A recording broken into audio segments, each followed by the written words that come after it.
What's up, guys? This is a quick one today. I'm mainly making this video because I have a new iPhone gimbal that Steph got me for my birthday, which I was just pretty stoked on using, so I just kind of wanted to just make something quick, give you a little update on what's going on, and try out the gimbal. So like, it's really cool that I can go in and out like this and have it remain steady.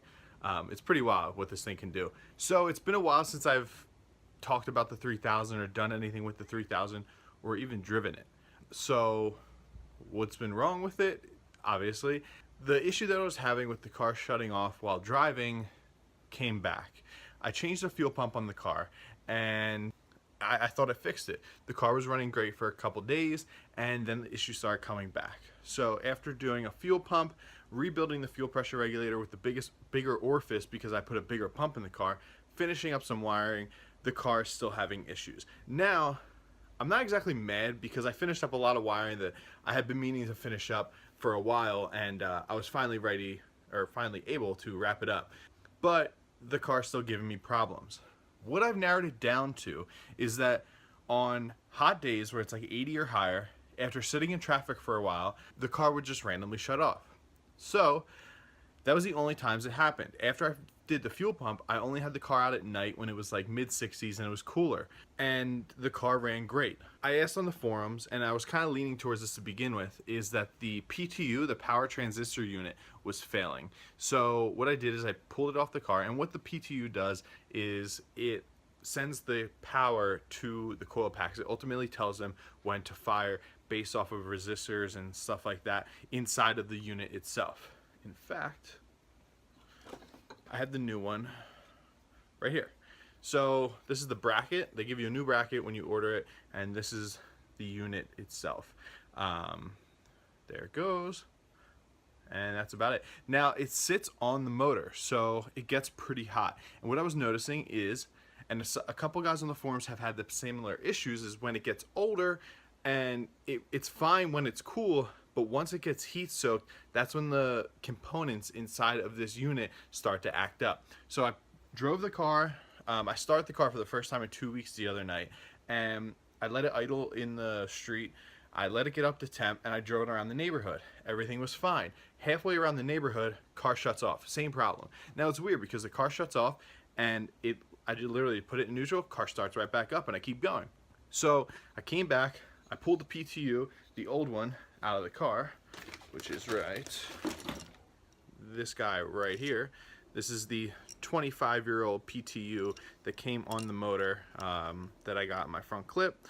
So I pulled it off the car and I tested the resistance across the pins based off of a factory service manual test, and it turns out that it failed. There was too much resistance across the pins when it was hot. Now I still want to test it while it's cold, and when I say hot, I mean the bottom plate here was so hot that it burnt when you touched it with your hand. And that's how hot this thing normally gets when it's on the motor. But I want to test it again just to be sure, because now that it's cold, I want to see if it gives a different resistance reading, which kind of will lead me to tell that it works when it's cold, but when it gets hot, it stops working. And that will further prove my theory correct with this being the bad component.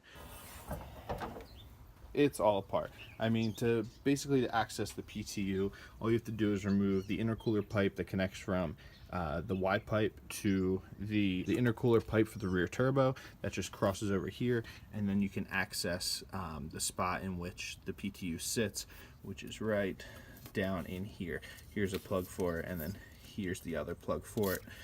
So I pulled that out, and I'm gonna have to actually pull all the turbo pipes out, because now that it comes with a new bracket, I'm going to replace this bracket that I have down in here with the new one. It's just a lot cleaner looking.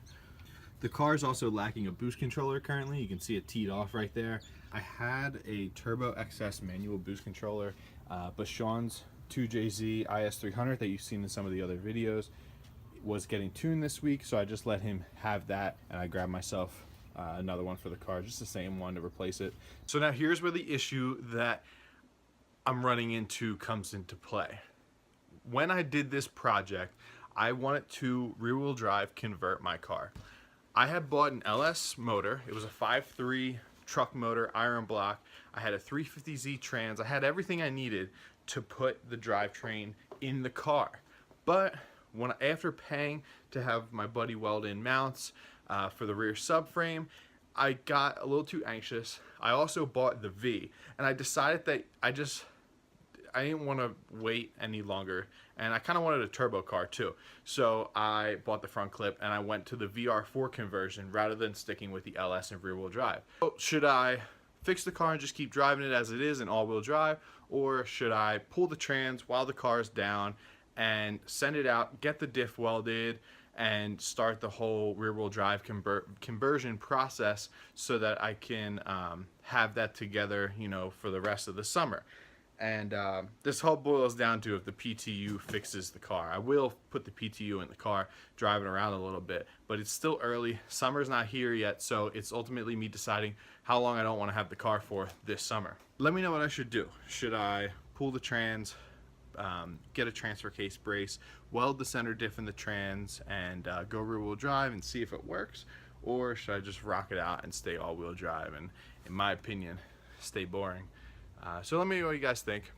Like I said, it's going to be a short video today, so I hope you guys enjoyed, and remember to like, subscribe, definitely helps me out, and we'll see you guys next time.